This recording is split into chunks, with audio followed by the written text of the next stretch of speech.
যে দেখেন এটা একটা শালিক পাখি। এটা আজকে সকালে কারেন্টের তারে বসেছিল, কিন্তু সেখান থেকে শর্ট খেয়েছে কারেন্টের।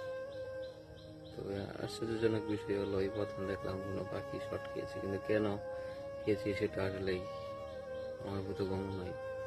একটা জিনিস লক্ষণীয়, সেটা হলো পাখিটা কিন্তু পা একটা পা নিয়ে কিন্তু পাখিটা বেঁচে আছে। তো এটা আমি নিয়ে আসার পরে তাকে মাথার মধ্যে পানি দিলাম, একটু পানি খাওয়ালাম, শরীরটা গরম হয়েছিল, এখন মোটামুটি সুস্থ।